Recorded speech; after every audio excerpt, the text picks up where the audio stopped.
A paz do Senhor Jesus Cristo. Quero deixar aqui uma palavra aos nossos corações.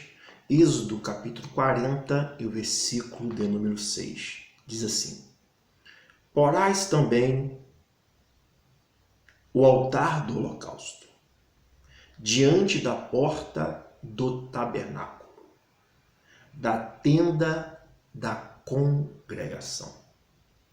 Como já falamos em outros vídeos, outras mensagens, o tabernáculo ele tinha 3 partes: o átrio, o lugar santo e o lugar santíssimo. Quando se chegava no átrio, logo se deparava com o altar do holocausto. Não havia outra maneira de entrar no lugar santo, muito menos no lugar santíssimo, sem passar pelo altar do holocausto. E sabemos que holocausto é original, no seu original, vem de uma palavra hebraica que significa ascender ou ir para cima. Quando nós olhamos para a vontade de Deus, a direção de Deus, ela é diferente da direção e da vontade do homem. A escada que eleva na vontade de Deus, essa escada aos olhos do homem, ela desce.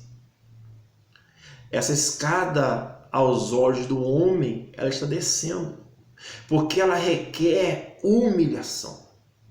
A Bíblia diz: humilhai-vos, pois, debaixo da potente mão de Deus, para que a seu tempo ele vos exalte. No olhar humano, para se subir, para ir para cima, para ascender, é necessário pisar em outros, é necessário humilhar a outros, é necessário estar na arrogância, é necessário estar na ganância, nos preso ao ouro e à prata, aos bens materiais. Mas quando olhamos para a vontade de Deus, não. É na humildade, é na simplicidade. É quando nós nos humilhamos, é quando nós reconhecemos o poder de Deus, a obra perfeita de Deus, a soberania de Deus. É quando nós reconhecemos que nada somos, nada temos. É quando reconhecemos que somos pó, somos barro. Quando reconhecemos que, como Jesus Cristo disse, sem mim nada podereis fazer. Sem Jesus nós não conseguimos fazer nada. Então, quando nós nos humilhamos e damos o nosso melhor para Deus, aí acontece algo tremendo. A palavra holocausto significa ascender ou ir para cima. Mas quando olhamos para o holocausto, é lugar de sacrifício. É lugar de nós darmos o melhor, não para nós mesmos, mas dar o nosso melhor para Deus. A Bíblia vai relatar a história de Caim e a história de Abel. Provavelmente Abel foi um dos primeiros a oferecer sacrifícios em holocaustos. Entendemos que Abel, ele pegava do seu melhor gado, do seu rebanho, e ele oferecia ao Senhor. Ele não tinha dificuldade em pegar a sua melhor ovelha, seu melhor cordeiro, e matá-lo, imolá-lo e oferecer. Quem sabe Caim não tinha dificuldade de pegar das suas vegetações, das suas plantações para oferecer. E talvez, quem sabe, nem oferecia o seu melhor. E é por isso que Deus atenta, Deus se agrada da oferta de Abel. Quando olhamos para o holocausto, aprendemos que Jesus Cristo é o holocausto perfeito. Jesus Cristo, ele é a oferta e ele é o ofertante. Jesus Cristo é aquele que veio para redimir, para salvar a humanidade. E quando ele vem cumprir esta missão de redimir, de salvar a humanidade, 3 coisas lhe foram necessárias. Primeiro, a encarnação. Segundo, o sofrimento. Terceiro, a sua morte e ressurreição. Diz a Bíblia que Jesus Cristo se fez como um de nós. Ele esvaziou-se da sua glória. Ele sendo Deus, ele sendo Filho unigênito de Deus, ele se esvazia da sua glória. Ele nasce em uma manjedoura, ele nasce em um curral, cercado de animais. Aquele Deus que o homem mesmo elevando os seus olhos para cima, olhando para o alto, às vezes não consegue contemplá-lo. Agora esse mesmo Deus, esse mesmo Jesus, o Filho unigênito do Pai, ele ali em forma de uma criança. E para quem quisesse vê-lo, agora teria que se abaixar. Jesus Cristo nasce em Belém. Ele vive em Nazaré, Galileia, lugares pequenos, lugares que as pessoas não esperavam muita coisa. Mas é ali que Jesus Cristo vai crescendo em estatura, em graça e em sabedoria. O homem perfeito, o homem que é testado, o homem que é provado, o homem que experimenta as nossas dores. Jesus Cristo, ele só não experimenta os nossos pecados, mas as demais coisas ele experimenta. Era homem do trabalho, era homem de dores, como raiz de uma terra seca. As pessoas olhavam para ele e não viam nele o que chamasse a atenção. Era como o demais. Ele se encarna para ser o holocausto perfeito, a oferta perfeita, o ofertante que é a própria oferta. Ele pega a sua vida e a dá em meu e no seu lugar.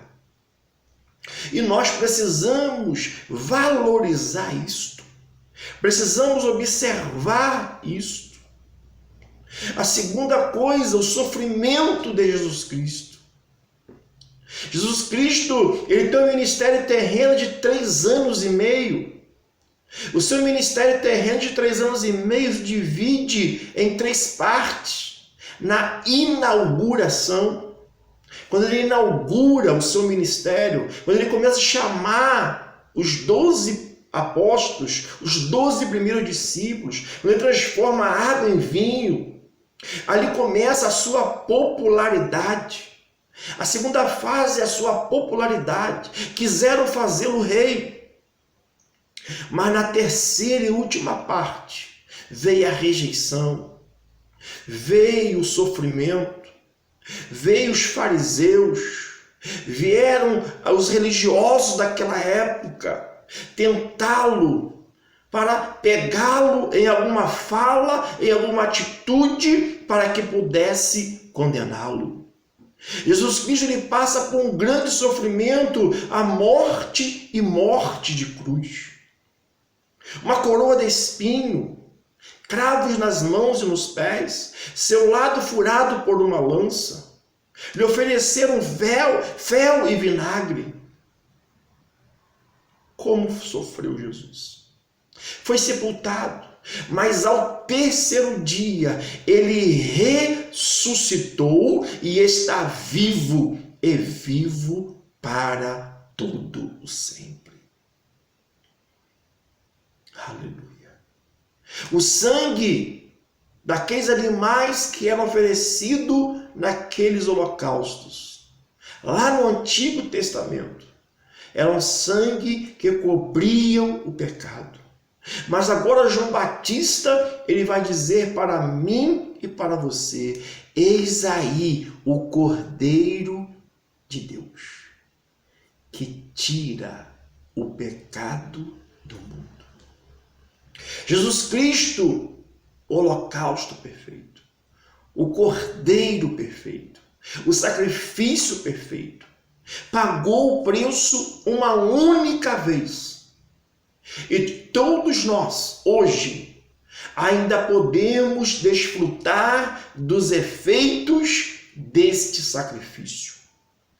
Porque o maior pecado, seja o tamanho que tu tem pecado, se a nossa vida for, as nossas vestes espirituais como carvão, ou vermelhos como a escarlata, mas quando nós entramos debaixo do sangue de Jesus, as nossas vestes espirituais se tornam brancas, como a branca lã e como a branca neve. A maior enfermidade do mundo não é o câncer, não é a AIDS, não é a tuberculose. A maior enfermidade do mundo é o pecado. E os remédios, por mais fortes que sejam, eles têm a sua data de validade. Mas o sangue de Cristo Jesus, derramado por nós, lá na cruz do Calvário, a sua validade ainda está em dia. O sangue de Cristo Jesus ainda continua lavando as nossas vestes.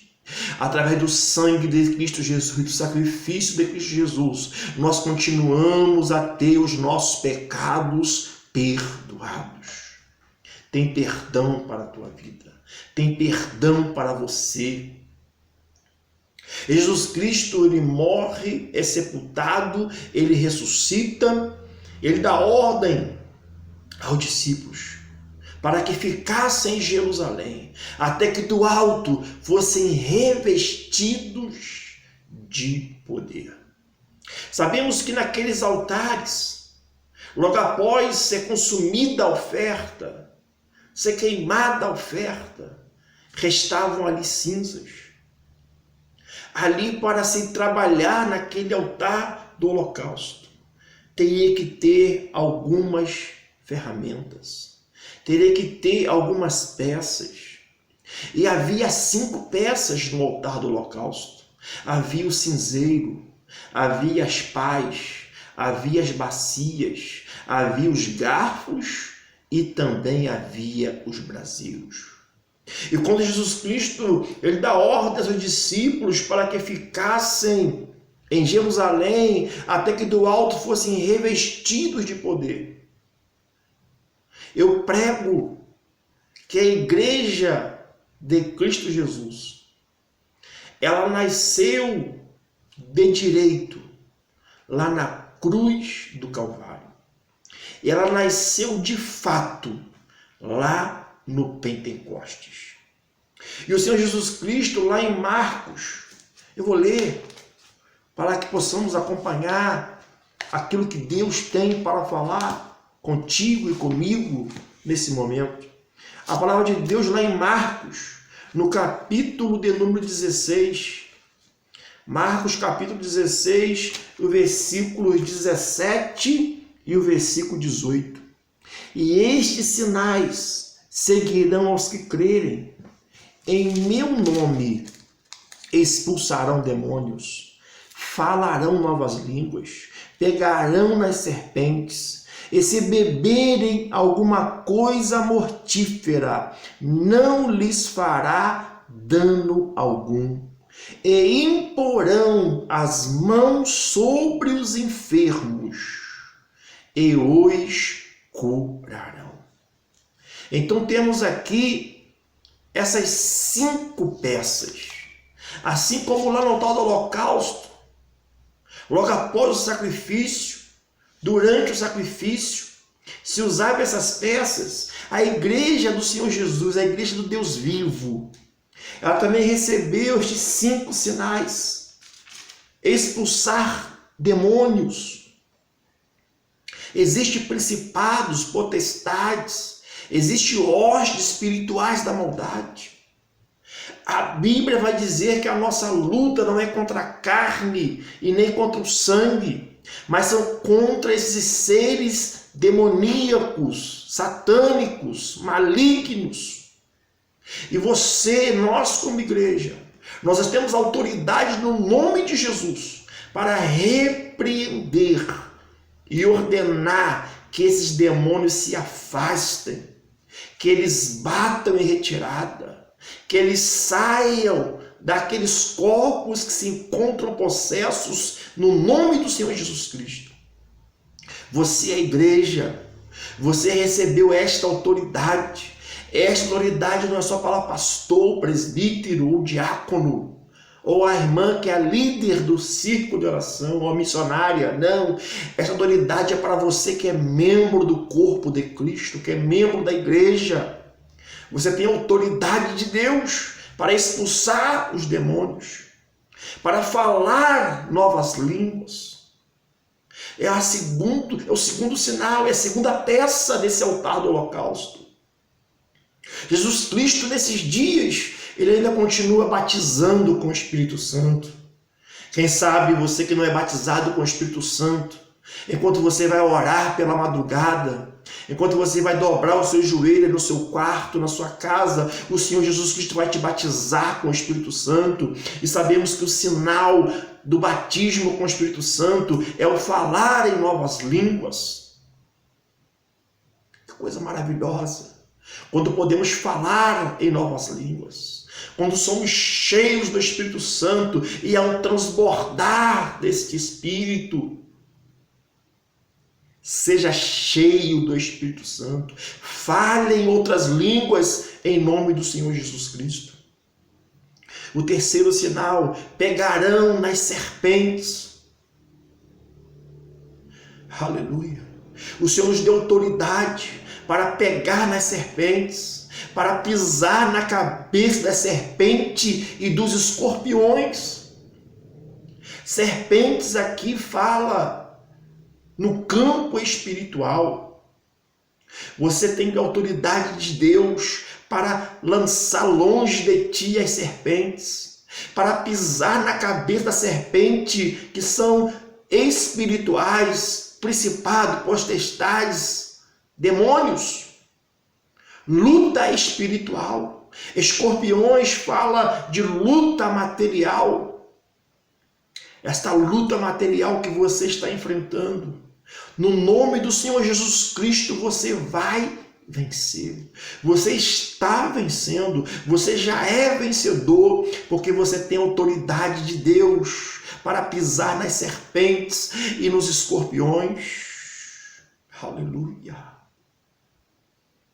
E se beber alguma coisa mortífera, não lhes fará dano algum. Você é alguém protegido por Deus. Você é alguém, aleluia, que o que te influencia é o que está dentro de você. O que te influencia não é o que está fora de você, é o que está dentro de você. Você é casa de Deus, você é templo do Espírito Santo. Deus habita dentro de você. O que mata o homem não é o que entra, é o que sai da sua boca.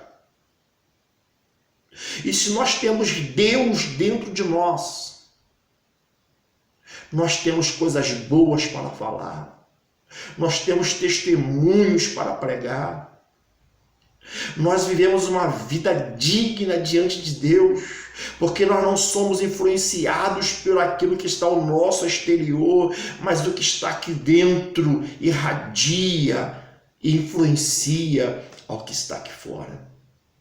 Você foi chamado, minha irmã, meu irmão, meu jovem, não para ser influenciado, mas para você ser um influenciador. Mais do que nunca, estamos precisando de pessoas, de irmãos, de irmãs, de crentes, influenciadores. que demonstram a sua fé em Cristo Jesus, que não esmorecem a sua fé, mas que creem e pregam o que crê e vivem o que crê, e crê em Cristo Jesus, e estes sinais acompanham a sua vida. E imporão as mãos sobre os enfermos e os curarão. Você aí na sua casa, você aí na sua cidade, você é onde aí Deus te plantou. Se tem pessoas do seu lado que estão enfermas, você pode orar por elas. Você pode impor as mãos sobre elas e ordenar no nome de Jesus, e as enfermidades irão ser expelidas, as enfermidades irão ser repreendidas no nome de Jesus, os enfermos irão ser curados. Aleluia. É você, crente. É você salvo em Cristo Jesus. É você que tem o Espírito Santo aí, ó. Deus te plantou aí na tua casa, onde você vive, para você ter essas peças, para que estes sinais acompanhem a sua vida, para que o nome de Jesus Cristo seja glorificado. De graça recebestes, e de graça dai.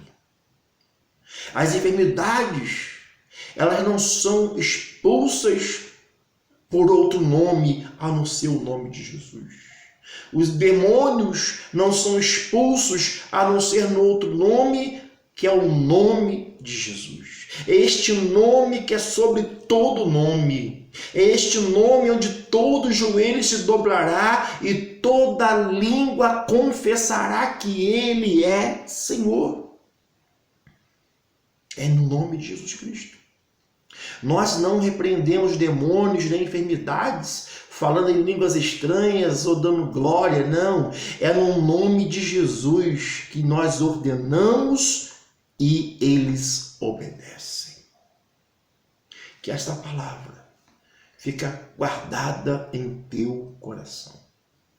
Você é igreja. Você é alguém que tem se humilhado diante de um Deus Todo-Poderoso.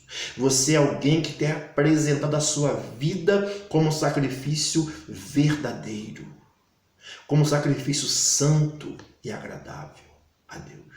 O vosso culto racional. Continuemos assim. Não esmorecemos a nossa fé. Que Deus em Cristo te abençoe e que possamos permanecer firmes em nome de Jesus. Senhor Deus, Pai Santo, abençoa este meu irmão, abençoa esta minha irmã, abençoa teu povo, a tua igreja. Deus, que possamos olhar cada dia para o teu Filho Jesus Cristo, o nosso sacrifício, o nosso holocausto, a oferta, o ofertante. Ó Deus, que estes sinais venham seguir a cada um de nós. Que venhamos crer a cada dia no poder da tua palavra. Senhor, dê saúde, dê a bênção, em nome de Jesus. Amém e amém. Até o próximo vídeo. Que Deus te abençoe. Você pode curtir, você pode comentar, você pode compartilhar. Quem sabe outras vidas precisam ouvir esta palavra. Deus te abençoe, em nome de Jesus. Amém.